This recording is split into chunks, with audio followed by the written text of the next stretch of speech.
gestión para mí no es sinónimo de organización del centro o exclusivamente tiene que ver con procesos de dirección.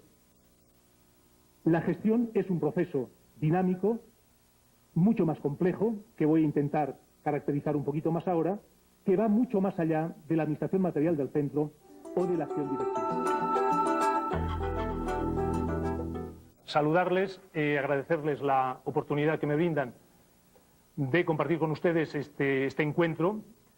Encuentro que entiendo que es una ocasión para aprovechar y reflexionar en común sobre una serie de temas que parece que son interés de todas las personas aquí presentes y que en síntesis pues, se podían reducir a lo que titula esta modesta charla. ¿Cómo puede desde la gestión escolar modificarse el sistema educativo, el sistema escolar? ¿Cómo podemos, las personas aquí sentadas, estudiosos, técnicos de la administración, prácticos, vislumbrar hasta qué punto los procesos de gestión en los sistemas escolares, en las instituciones educativas, son realmente un factor de mejora o si simplemente debemos seguir reiterándonos por promover las mejoras simplemente a través de cambios en los aspectos didácticos, en los aspectos curriculares?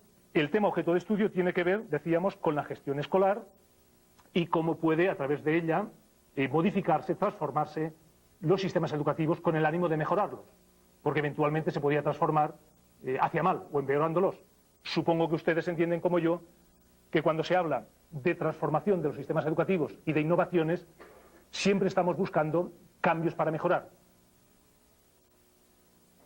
Digamos en primer lugar que cuando hablamos de sistema educativo o sistemas educativos, nosotros nos referiremos a ellos, pero sobre todo dentro de los sistemas educativos, al aparato de centros escolares, que es donde yo más les puedo aportar ideas, pero que creo que también van a ser útiles esas ideas que planteemos para la gestión de centros escolares, para la gestión de unidades, equipos, servicios de la propia administración educativa, como son órganos técnicos donde la mayoría de ustedes trabajan. Yo creo que vamos a poder sacar inferencias para ambos ámbitos de reflexión, el ámbito puramente escolar, el ámbito del aparato institucional. Por lo tanto, cuando hablamos del sistema educativo, a menudo designamos con esta expresión el conjunto de niveles, el conjunto de grados, ciclos, etapas, mediante los cuales se organiza pues, la escolarización de nuestros estudiantes. A eso lo llamamos estructura del sistema educativo. No nos vamos a referir a la estructura del sistema educativo ahora. Seguro que nos vamos a referir tal vez a otra acepción del término sistema educativo, entendiéndolo ahora, y esto creo que es lo que nos interesa, como el aparato, el dispositivo de unidades, de servicios, que reciben nombres diversos, subsecretarías, secciones, unidades técnicas. Es decir, ese conjunto, ese aparato de unidades que tienen unas funciones precisas, ustedes, y no les sepa a insulto lo que les voy a decir, son el aparato, forman parte del aparato. Si alguien no lo tenía presente, pues tal vez esta es una buena ocasión para recordárselo. Y por tanto mi reflexión va bastante destinada a este auditorio que considero que forman parte de ese aparato del sistema educativo, en este caso de la educación mexicana. Este aparato, este dispositivo, tiene a su vez diversos sistemas o subsistemas. Uno de ellos sería el sistema escolar, la red de centros escolares a la que desde luego nos vamos a referir. Por tanto, nuestra reflexión tiene que ver con el sistema escolar, conjunto de establecimientos escolares, y con el sistema educativo en tanto que aparato, dispositivo, artilugio del que nos valemos para llevar a cabo unas políticas que los poderes legítimamente elegidos tienen derecho a implementarse. A menudo cuando hablamos de gestión siempre tratamos de expresar acción.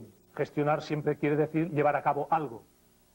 Pero claro, a veces cuando usamos el término gestión al hablar, por ejemplo, de centros educativos, de centros escolares, podemos también tener aquí acepciones diversas y merece la pena saber a cuál nos referimos para entendernos.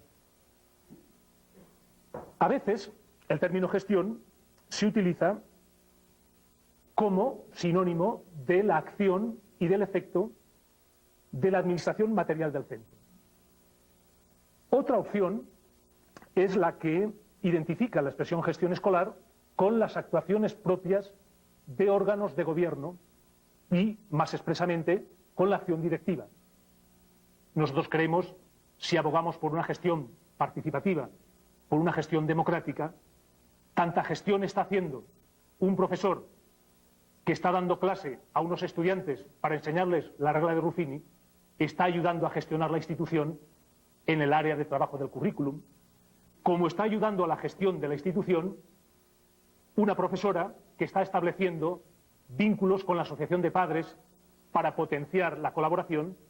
Esa persona, sin ser directora, sin ser jefe de estudios, está realizando actuaciones gestoras y, evidentemente, cuando una directora está presidiendo una reunión de profesores o cuando está tratando de llevar a cabo un proyecto o que se desarrollen unas ideas que se acordaron entre todos, está también ejerciendo actuaciones gestoras. Por lo tanto, la gestión para mí no es sinónimo de organización del centro o exclusivamente tiene que ver con procesos de dirección.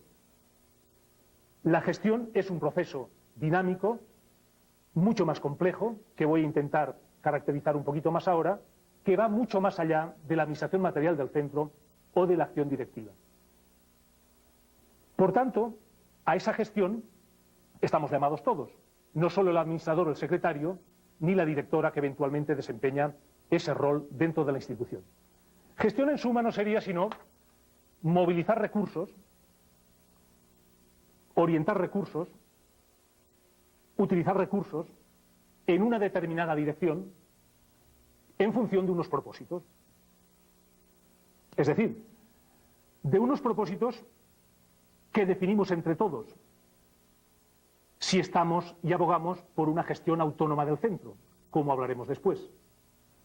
Porque se podría entender también otra acepción a la cual yo no me apunto, que sería la gestión como tarea que se realiza por encargo de otro. Por ejemplo, cuando ustedes tienen que hacer su declaración de Hacienda o cuando ustedes tienen que resolver algún papeleo administrativo, a lo mejor recurren a un gestor. ¿Qué es lo que hace el gestor? Ejecutar, porque técnicamente lo sabe hacer, lo que usted dice que ejecute.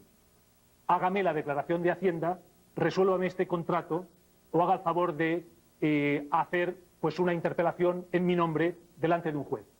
Por tanto, la gestión para mí tampoco sería la acción que se desarrolla por encargo de otro, en la acepción más tradicional de la tarea gestora.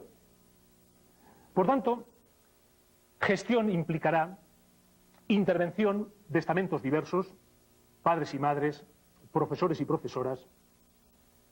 Nosotros, por ejemplo, para referirnos específicamente al proyecto que aquí nos trae, este proyecto de innovación, de investigación, de mejora, cuando hablamos del proyecto de gestión, no nos estamos refiriendo solo a la administración del centro o al papel del director, nos estamos refiriendo a la participación de los padres, nos estamos refiriendo a la gestión de los recursos materiales, a la administración del tiempo, al uso razonable de los espacios. Por tanto, si gestión, recapitulando, no exclusivamente se reduce a la tarea de ejecutar algo por encargo, no solo se reduce a ejecutar o se identifica con el desarrollo de tareas puramente directivas o las que tradicionalmente se asocian al rol directivo. Si no es exclusivamente competencia y tarea de la gestión puramente administrativa, estamos hablando de algo mucho más complejo, de algo mucho más, si quieren ustedes, útil para la mejora de los centros escolares. Movilizar recursos, como les decía, en una determinada dirección, supone, efectivamente, que esa gestión es un proceso dinámico dentro de la cual se desarrollan acciones muy diversas. Planificar, coordinar, dirigir, controlar, si quieren ustedes, aquel esquema, si quieren, tradicional que suponía el prever, organizar, dirigir, coordinar, controlar, no son sino acciones que podemos situar todas ellas dentro de un proceso gestor. tal vez sepamos el cómo hacerlo, tal vez sepamos movernos con una instrumentalización para gestionar, pero tal vez eso debería ser la respuesta posterior a preguntarnos ¿y la gestión para qué? ¿Y qué finalidad busca? ¿Y qué valores quiere potenciar? Existen, como vamos a ver, diversas áreas de actividad, diversos ámbitos donde se desarrollan tareas gestoras que, como vamos a ver, no son exclusivamente tareas de gobierno o tareas administrativas. Cuando hablamos, más que de lo educativo, permítanme que rectifique, de lo pedagógico, ámbito pedagógico, nos estamos refiriendo a tareas que tienen que ver con aspectos didácticos, procesos de enseñanza, procesos de aprendizaje, planificación de esos procesos, etc.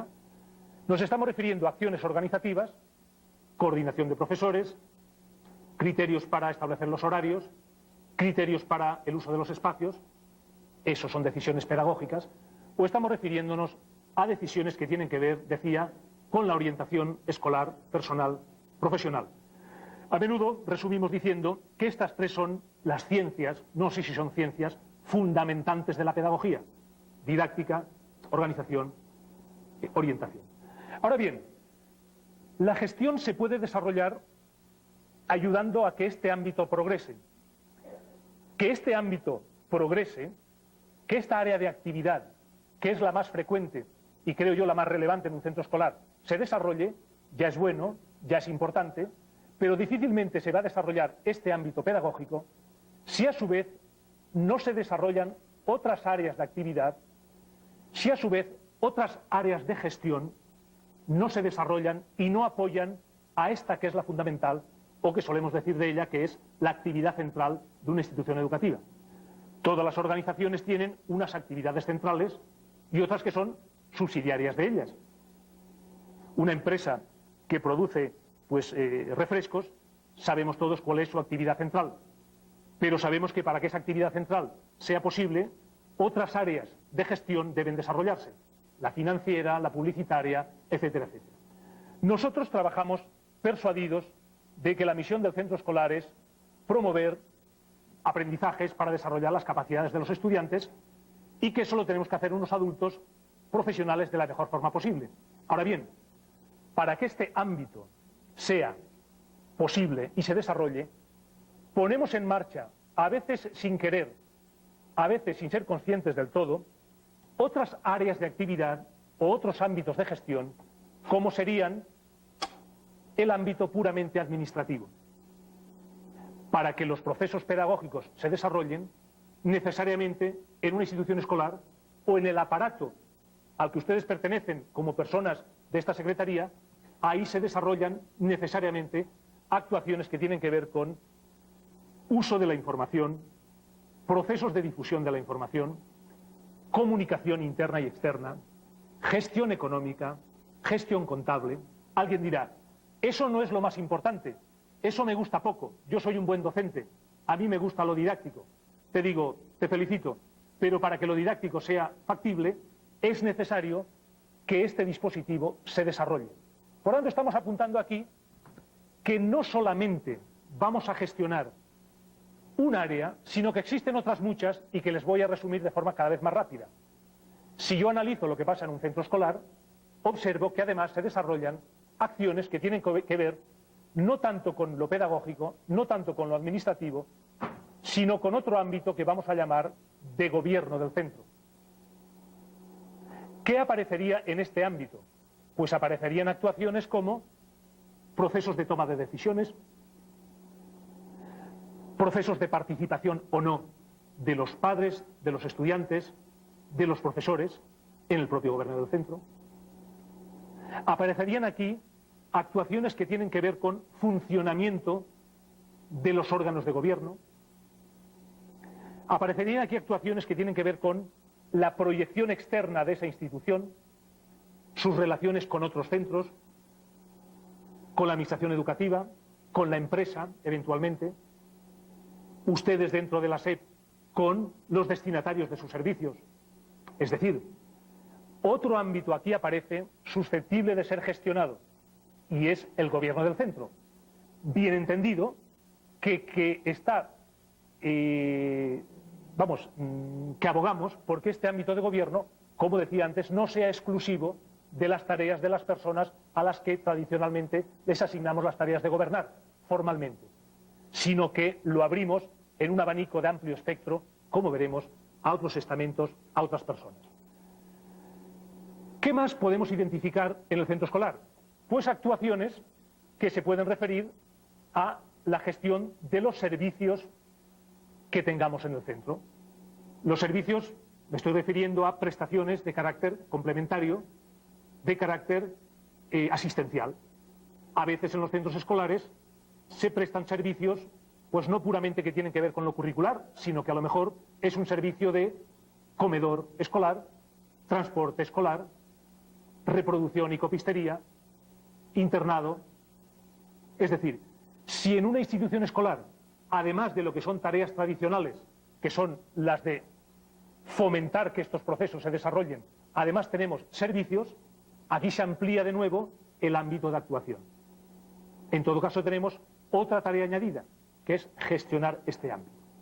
Y sin ánimo de ser exhaustivos, intentaría acabar el panorama diciéndoles que existe también otra área de actividad que vamos a resumir con el nombre de sistema de relaciones que establecemos entre los recursos personales que hay en el centro, entre la estructura, el aparato que tenemos en el centro, o en su caso, en los servicios, secciones de la administración educativa. Es decir, para dar respuesta a este ámbito, lo que hacemos es tomar decisiones en relación a regulación de la convivencia, sistema de relaciones, resolución de conflictos, motivación, no motivación desde el punto de vista de lo didáctico, motivación de los estudiantes, que eso estaría donde señala el peso. Motivación, estoy hablando de motivación del equipo, motivación del personal, etc. Por tanto, vean ustedes que cuando hablamos de gestionar, lo que habría que clarificar en primer lugar es en qué ámbito nos estamos moviendo, a qué área de actividad nos estamos refiriendo. Cuando hablamos de transformar en los aparatos del sistema de la administración, estamos hablando de cambiar para mejor, decíamos, pero siempre respecto a unas políticas claramente expresadas, si no todo es una trampa o eventualmente un engaño, o una simulación de la participación o una simulación de la autonomía. ¿Qué ha ocurrido y por qué en estos últimos años o épocas el interés por el estudio de la gestión escolar está tomando cada vez más auge? Pues yo creo que por razones diversas. Solamente hace falta volver un poquito la vista atrás y no hace falta tener demasiada edad ni demasiados años de experiencia en educación para darnos cuenta de que no hace mucho, cuando se trataba de analizar la educación escolar, se ponía prácticamente el acento, solo tienen ustedes que, los que estudiaron educación, pedagogía, magisterio, analizar los libros de texto con los que nos formamos todos y todas, esos manuales de pedagogía que estudiaban la acción de educar, primero analizando qué era el alumno, cómo evolucionaba, el alumno en singular, cómo aprendía, fases de su evolución, características psicopedagógicas de las edades distintas. Después venía otro capítulo que decía, y ahora vamos a analizar el profesor, su papel, su rol. Incluso en aquellas épocas se hablaba de la teoría de los rasgos de los profesores, ¿verdad? ¿Cómo tiene que ser el buen profesor? Recordarán aquellos mensajes que nos decían, pues una persona afable, inquieta por el mundo de la infancia, democrática, que tenga buena presencia física, se atrevían a decir, con lo cual a algunos nos daba ganas de dejar la carrera porque creíamos que esa capacidad o esa virtud no la teníamos. Fíjense que se pasaba del estudio de qué es el estudiante, qué es el profesor. Posteriormente se dice, vamos ahora a presentar el estudio de la educación escolar poniéndonos a los dos juntos. Vamos a ver qué pasa en las relaciones profesor-alumno. Pero fíjense ustedes que siempre se hacía un estudio en singular, uno contra uno, cara a cara. Tiene que pasar bastante tiempo para que se analice la educación escolar a través ya de lo que ocurre en el salón de clase. donde la interacción profesor-alumnos, alumnos entre sí, ya nos mete otra serie de variables que no teníamos en consideración, que no valorábamos y que veíamos que eran especialmente relevantes.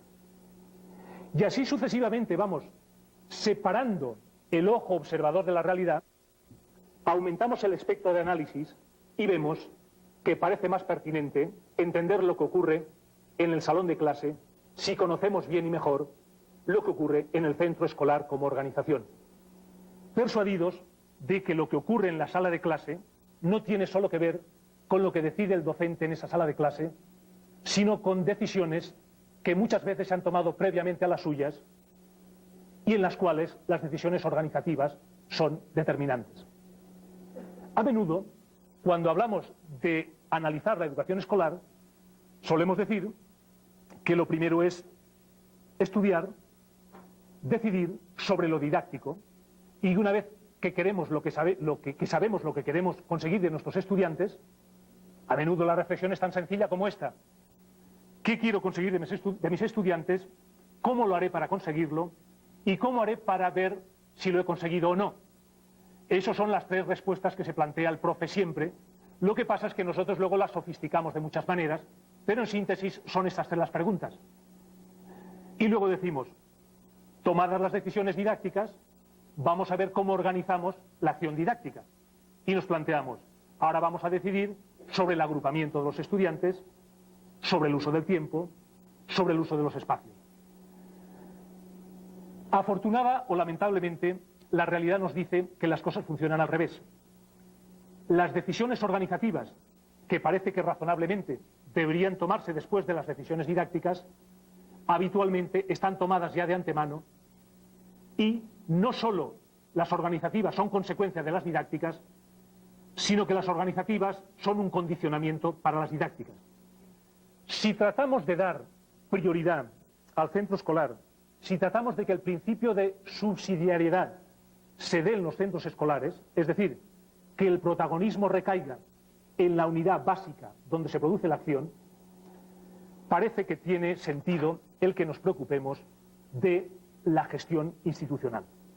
Por otra parte, otra razón de ese interés parece obvia, parece de perogrullo, y es que la educación escolar se desarrolla en el seno de una organización. En el seno de una organización, no en unidades aisladas, en pequeñas parcelas. Algunos llaman a esto la celularización del centro, balcanización, dicen algunos autores. En España, y de forma más castiza, y recordando la invasión musulmana, lo llamábamos reinos de taifas, pequeños núcleos. Eso ya tal vez ustedes saben que la experiencia y las evidencias nos han dicho cuáles son sus posibilidades y sus limitaciones.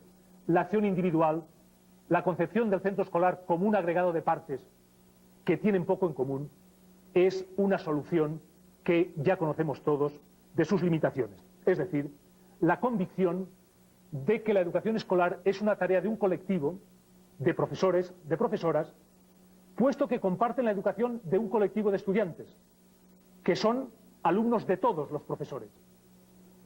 No se es capaz de entender esta acepción si la persona, el profesional, todavía concibe su acción educativa mediante expresiones como la siguiente: estos son mis alumnos, estos son tus alumnos, esto te corresponde a ti porque eres profesor de primero y esto es mi responsabilidad porque soy profesor de tercero.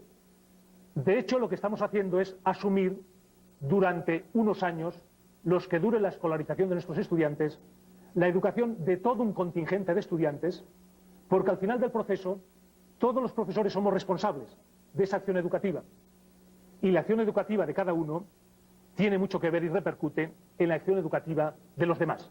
Y lo que no podemos decir es que yo pido que me eximan de las responsabilidades de un efecto no deseado, de un fracaso, porque yo cumplí con mi parcela cuando me tocó mi parte de contribución con los alumnos de primero. La responsabilidad es de todos, los estudiantes son de todos. Y por lo tanto, cada vez más vamos viendo que si antes tenía mucha importancia la relación profesor-alumno, el análisis del acto didáctico, la capacidad de motivar a un estudiante concreto, ahora tiene eso mucha importancia, pero la tiene todavía más analizar procesos de comunicación dentro de la organización, la cultura institucional, hasta qué punto repercute o no en la acción didáctica, procesos de coordinación, etc. Por otra parte, ustedes saben que no existen cambios, porque vamos a hablar de innovación, que sean perdurables, que arraiguen en los centros, si esos cambios no afectan a más de una unidad organizativa dentro de los centros. Si ese cambio se reduce a experiencias puntuales de corta duración en niveles concretos, en tercero, en segundo, en áreas concretas, matemáticas, expresión corporal, eso se queda, como he dicho antes, en puras experiencias. De hecho, cuando leemos revistas profesionales, a menudo analizamos artículos que tienen ese título: una experiencia de integración, una experiencia de uso del laboratorio a partir de recursos del entorno. Y son efectivamente una experiencia, porque uno va allí el año siguiente a ver qué tal resulta y nos dicen que ya no se siguió porque eso lo hizo un profesor entusiasta que se cansó, y probablemente se cansó porque el aparato organizativo, el aparato de gobierno del centro, las variables institucionales que debían apoyar a que esa innovación arraigara o se expandiera, no contribuyeron a ese arraigo o a esa expansión. Es decir, para que exista arraigo y expansión, tenemos que procurar, es más fácil sugerirlo que desarrollarlo, que los cambios afecten a más de una unidad organizativa, a más de un nivel, a más de un grado, a más de una asignatura, para que eso tenga más impacto, para que eso sea factible en cuanto a su permanencia o a su mejora. Otra cuestión que parece que justificaría el énfasis por el estudio de la gestión institucional es la evidencia de que los centros escolares caminan cada vez más desde una gestión heterónoma o desde una situación heterónoma a otra cada vez más autónoma. Eso a veces es debido a apuestas políticas claras de los responsables políticos de la educación, de los gobiernos, y a veces es fruto de logros, de avances que los centros escolares han ido tomando por cuenta propia y con altos riesgos. De hecho, hoy, negar el desarrollo propio de cada centro en función de sus problemas y en función de sus soluciones particulares es, creo, tratar de poner puertas a la mar, de tratar de evitar lo que necesariamente va a ser inevitable, aunque nos empeñemos en no admitirlo. Por otra parte, repito, que un centro escolar innove necesita o tiene como requisito la posibilidad de que pueda regirse por decisiones que se toman internamente. De hecho, ejercer la autonomía tiene que ver con organizarse, conducirse por decisiones propias y no tanto por decisiones que se toman desde fuera. En la medida en que las decisiones importantes de una organización se toman fuera de ella, ese centro, pues de autónomo tiene poco y seguramente lo que tiene es de, bueno, cierta descentralización, cierta desconcentración de tareas, pero poca posibilidad de utilizar autonomía. Y cuando hablo de autonomía, me estoy refiriendo a autonomía pedagógica. Podemos luego entre todos matizar dónde están los riesgos y hasta qué límites. Autonomía en la gestión administrativa, autonomía en la acción de gobierno, autonomía en la gestión de los servicios, autonomía en la gestión de los sistemas de relaciones y de su implementación. Autonomía no es sinónimo en absoluto de descontrol y de arbitrariedad, y no está reñida con procesos de evaluación y con el necesario control al que tienen derecho los poderes públicos o al que tengo yo derecho como padre, que pago impuestos para que eduquen a mis hijos en las mejores condiciones. Ni tampoco están exentos de los controles sociales a los que realmente tienen derecho los padres y las madres de los estudiantes.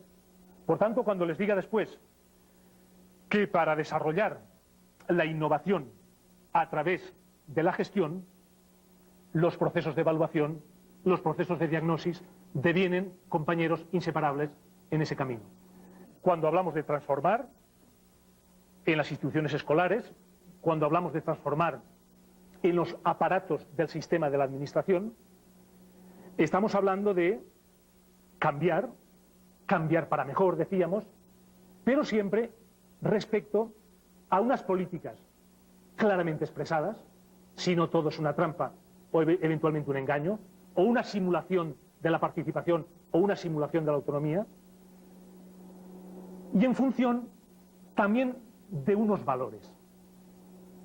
Valores que sin duda, y en mi opinión, tienen que ser los propios de una sociedad democrática, con los cuales hay que comprometerse abiertamente. Estoy hablando de igualdad, equidad, respeto, justicia. En la medida que la gestión no es coherente con esos principios normativos, con esos valores, yo creo que se me está encendiendo la luz roja de alarma diciendo, tal vez técnicamente esta gestión es plausible, pero tal vez debería usted reformularse el porqué, el para qué de esa acción gestora. Por tanto, la gestión no está libre de valores, no está libre de subjetividades, si ustedes quieren, no está libre de posturas ideológicas.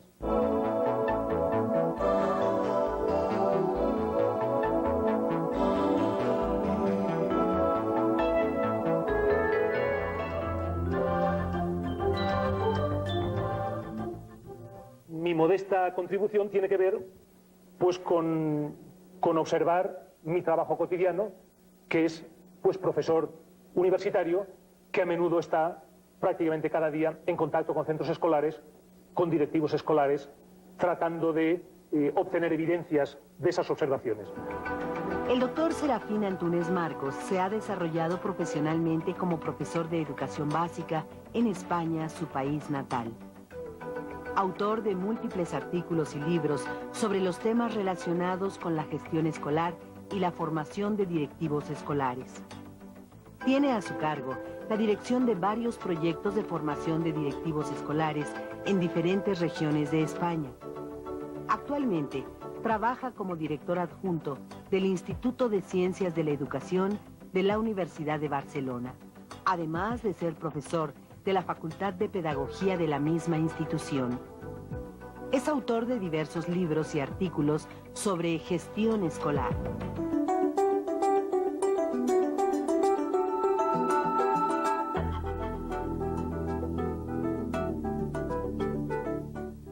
¿Qué es lo que nosotros vemos que deberían ser requisitos para que la gestión de centros educativos, de sistemas educativos, sea posible? Pues yo creo que, a la vez de comentarles algunos requisitos, decirles también que piensen ustedes por su cuenta que eso pueden ser requisitos, es decir, condiciones sine qua non, pero que depende cómo se conciban pueden ser peligros también, o que eso supone en su uso ciertos peligros. Por ejemplo, no va a haber procesos gestores convincentes y eficaces, y sobre todo satisfactorios, si no están presididos por el principio de participación. La participación, estoy hablando, participar es, bueno, pues la acción de intervenir en procesos de planificación, de ejecución, de control. ¿En qué grado? Lo podemos definir entre todos. Estoy hablando de la posibilidad de intervenir, insisto, veremos en qué ámbitos, veremos en qué grados de los distintos estamentos que conforman la comunidad educativa, entre los cuales están los estudiantes, entre los cuales están los padres y las madres, etc.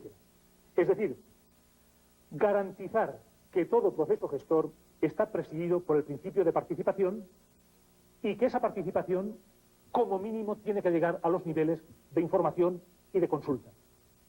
La participación puede ser pues una trayectoria que yo recorro desde el nivel mínimo, que es informar a las personas de lo que se hace, ya participan de alguna manera, a el otro nivel extremo, que sería que autogestionen ellos lo que tienen que hacer. Eso sería la participación máxima, donde ni siquiera yo intervengo porque lo delego todo a los demás. Entonces, en un proceso gestor, la participación debe estar presente, como mínimo siempre, en los dos primeros escalones del proceso participativo. El primero, la información; el segundo, la consulta. ¿Y cómo consultar? Lo podemos matizar después. ¿Y cuáles son las mejores herramientas para la consulta? Lo podemos discutir entre todos. Pero yo me sentiría un poquito defraudado, o vería que se me valora muy poco como profesor, o poco como padre de un estudiante si todo lo que se hace en el centro donde trabajo o en el centro en el que tengo a mi hijo lo deciden otras instancias por mí. Y ni siquiera me consultan y ni siquiera tampoco me informan. Sino que yo me lo encuentro todo hecho ya.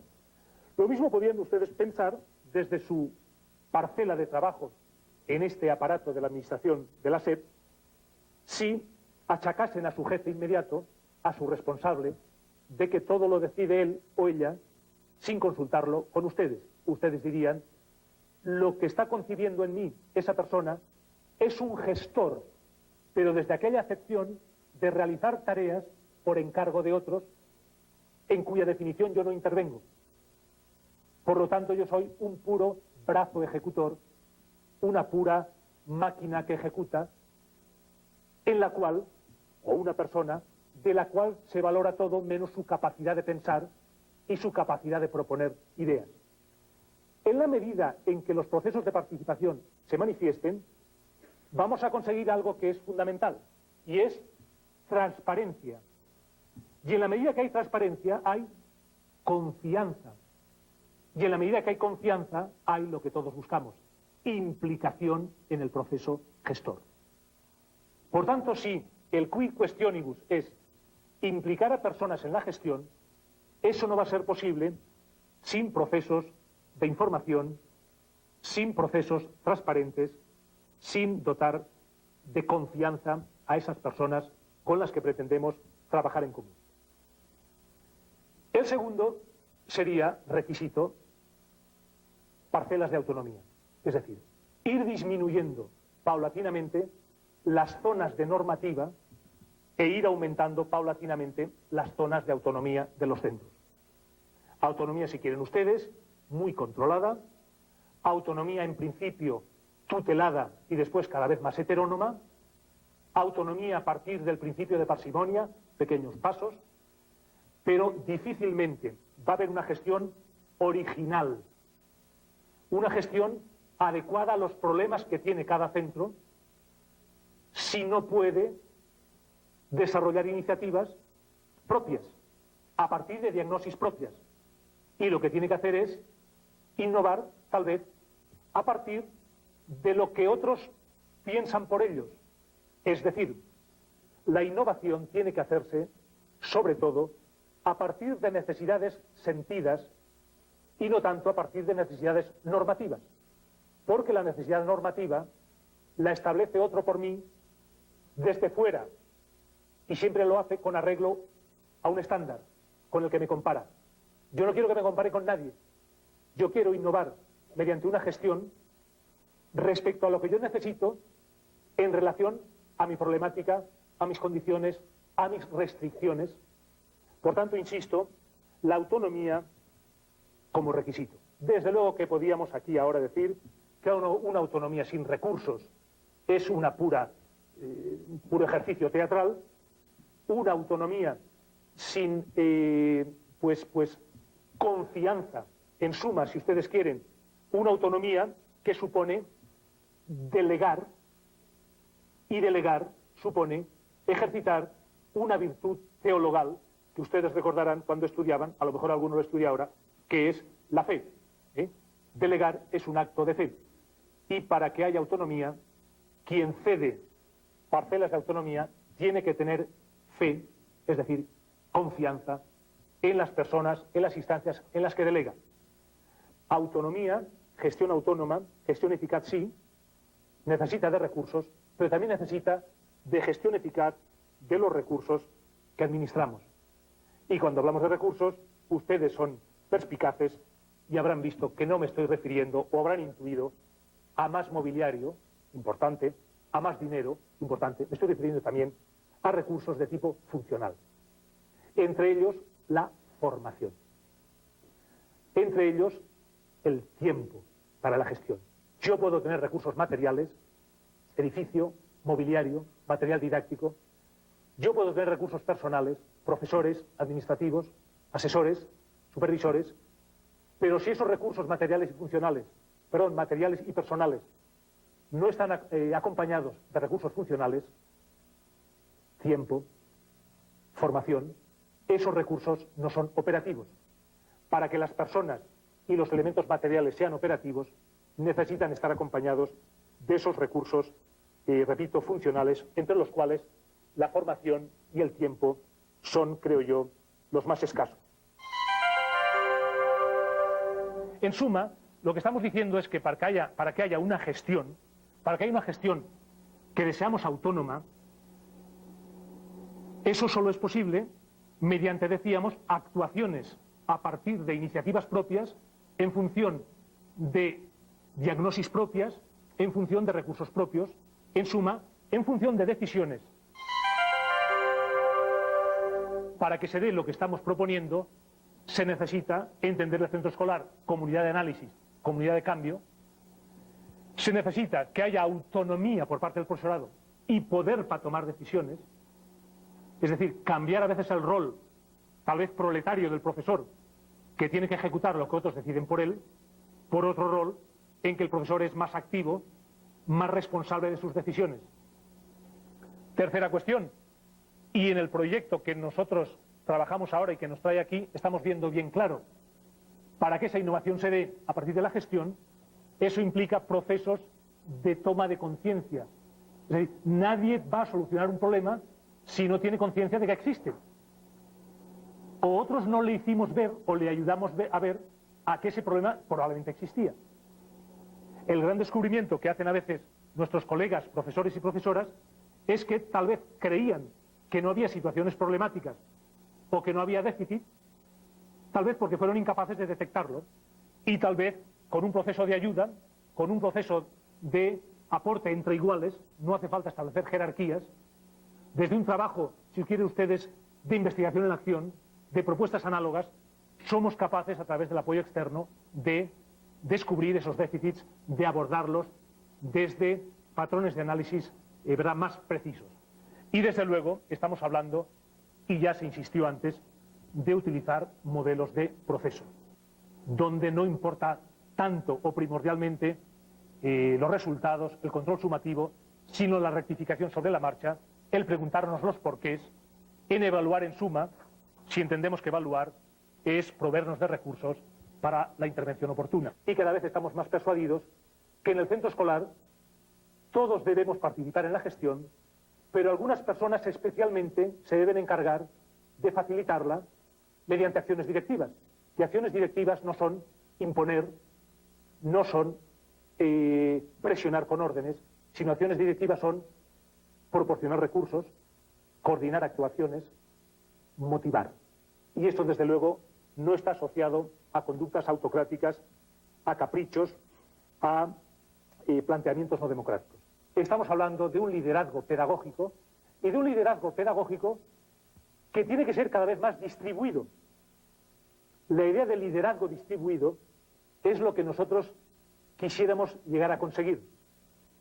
Es decir, no la persona, el director, la directora, que se identifica con las tareas del líder, entendiendo líder a la persona, si quieren ustedes, única, que arrastra personas a través de unas ideas o a través de unas propuestas, que moviliza recursos personales en torno a su carisma, sino una persona que es capaz de movilizar, no en torno a su carisma, si lo tiene mucho mejor, ni en torno a el poder de posición que tiene el directivo, sino que arrastra personas en función del poder del experto que tiene.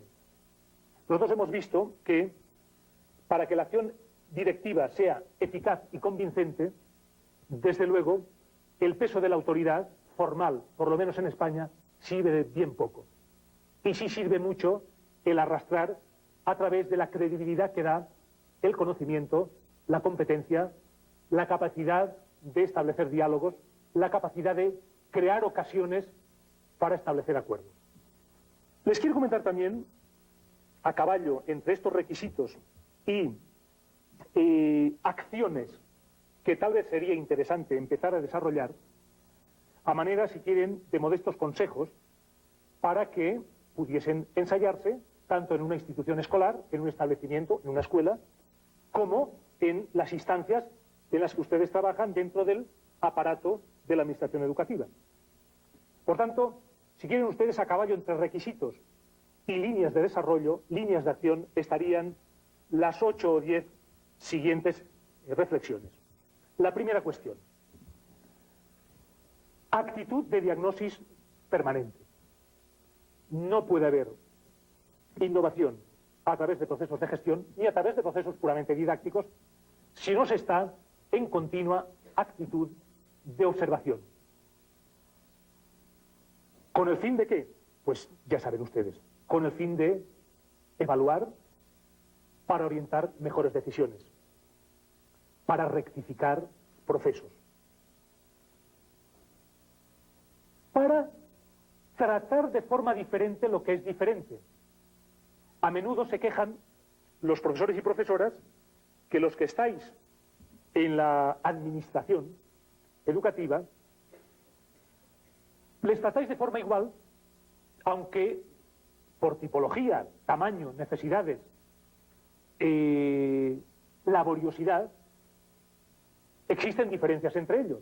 Y no hay mayor injusticia que tratar igual lo que es diferente. Es decir, si yo diagnostico, es para ver, entre otras cosas, qué centro necesita más apoyos para dárselos. No tanto para decirle, esto está bien o esto está mal, sino para ver en qué es lo que falla y cómo proveerle una ayuda. Pero también debo evaluar para saber tratar de forma distinta al centro escolar A y al centro escolar B, cuando el centro escolar A, con los mismos recursos que el B, obtiene resultados absolutamente diferentes al B. Yo creo que también evaluar me sirve para tomar decisiones, no sancionadoras si usted quiere, pero sí para indicar maneras para que quien teniendo recursos no los usa de forma debida.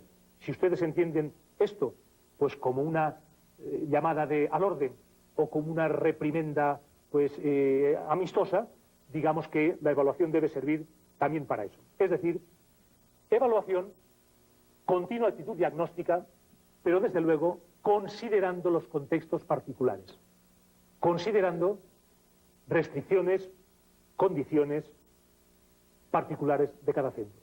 Y desde luego, y no voy a insistir en algo que se dijo ayer, la evaluación con finalidad formativa y no tanto con el afán de establecer clasificaciones.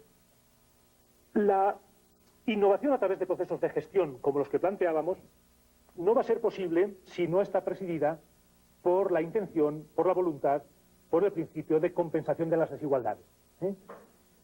Yo quiero promover esa gestión ayudando a que se haga, potenciando más a quien más lo requiere. Y desde luego tratando diferente, hemos dicho, a quien es diferente por sus recursos y por sus obras.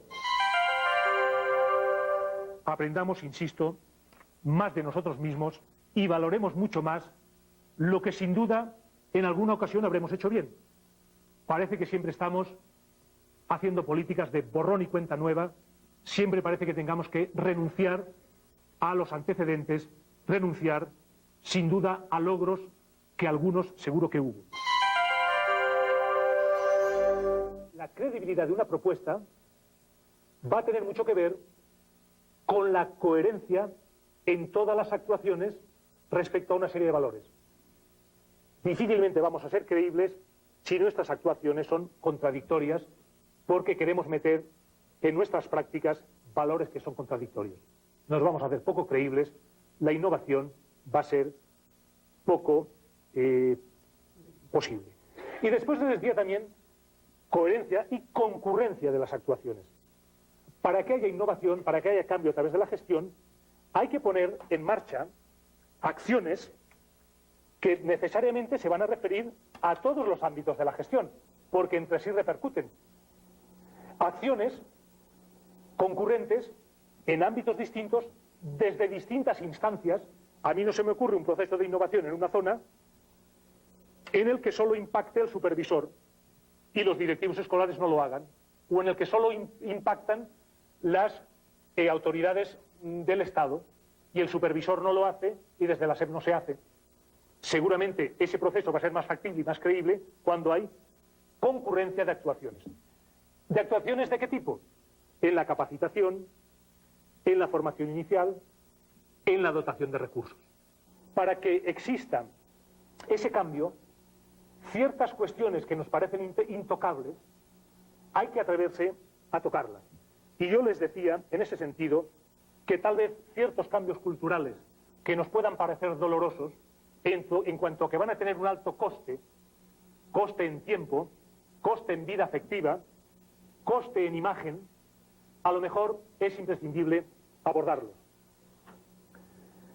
Otra cuestión que les quiero comentar es que para que se produzca, y en concreto ya me refiero al centro escolar, esa innovación a través de la gestión, deberíamos tal vez hacer posible crear las condiciones para aumentar nuestro autoconcepto, el concepto que tenemos de nosotros mismos como docentes y el concepto que tenemos de la institución en la que trabajamos.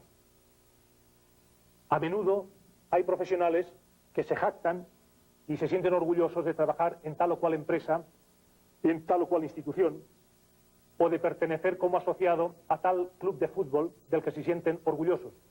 No sé si siempre los profesores defendemos con el mismo orgullo el trabajar en un determinado centro y tenemos a gala presumir de trabajar en un centro escolar. Tenemos la costumbre, por lo menos en el contexto europeo y español en el que me muevo, de querernos muy poco a nosotros mismos, de potenciar más y hacer sacar a flote más lo que nos separa de lo que nos une, de subrayar nuestras incapacidades y de no valorar nuestros éxitos.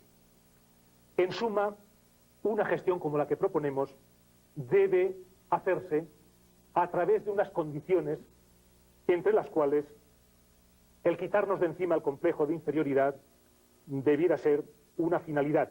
Yo no sé si tengo que aprender de la empresa, insisto en eso de quitarnos de encima el polvo de la dehesa, nosotros decimos ese carácter de pardillo, de persona que está siempre en inferioridad, de persona que siempre tiene que aprender de fuera, y aprendamos a aprender de nosotros mismos y aprender de nuestros colegas, más que aprender a lo mejor de otros contextos, que seguramente algo podemos aprender de ellos, pero que habría que preguntarse si ellos no están aprendiendo. Mi modesta experiencia me dice que para que un proceso de innovación en un centro se desarrolle, lo primero que hay que hacer en esa diagnosis es ayudar a que los profesores identifiquen sus éxitos y que se apoyen en ellos para conseguir nuevos éxitos. Habría que fomentar, y dentro de esa idea de análisis continuo, más y mejores investigaciones. Existe muy poca tradición, por lo menos en Europa, muy poca historia en procesos de investigación sobre desarrollo de las organizaciones, sobre procesos de cambio que estamos hablando, sobre incluso naturaleza del trabajo directivo, que en ese afán por la investigación, temas, creo yo, que deben rescatarse o en todo caso desempolvarlos y tomarlos como ideas atractivas, serían naturaleza del trabajo directivo, serían funcionamiento de los órganos de gobierno del centro, del consejo técnico, consejo escolar, cómo se gestiona la información en los centros. Nosotros a menudo cuando trabajamos, que es frecuentemente con centros escolares, un problema que aparece siempre cuando analizamos función directiva, satisfacción de los profesores, es que no se es capaz o no se sabe o no se quiere promover procesos de información, de comunicación ágiles. Incluso a veces identificamos problemas realmente severos, como son que la información en el centro no se difunde o no se usa de forma democrática porque el director o la directora la manipula o la usa solo para sus intereses personales o partidistas. Bueno, pues ahí tienen ustedes un terreno interesante para investigar. Fomento del conocimiento de lo que pasa mediante análisis más sistemáticos y no siempre intuitivos. Aunque el conocimiento de la realidad y la práctica reiterada me anuncia bastante por dónde pueden ir las necesidades de investigación. Otra cuestión, y lo dejamos ya, que me parece fundamental decirles es, y volviendo a los centros escolares, es tratar de conseguir, para que esa gestión sea posible, etcétera, conseguir favorecer las condiciones para que el centro aprenda. Es decir, crear un marco de ayudas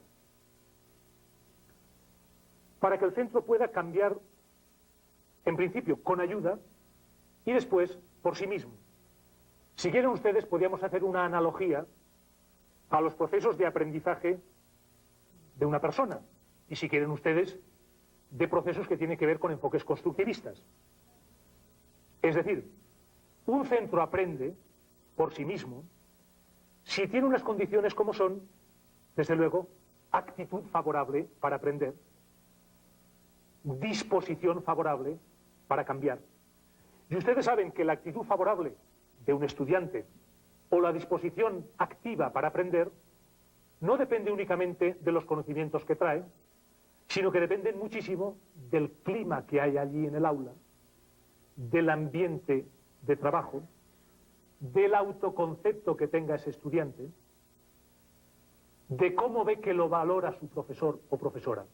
Por tanto, yo creo que para conseguir ese marco de condiciones, esa actitud favorable para que el centro aprenda e innove, hay que crear un ambiente en el cual las cuestiones afectivas, relacionales, de satisfacción, si quieren ustedes, profesional, son determinantes.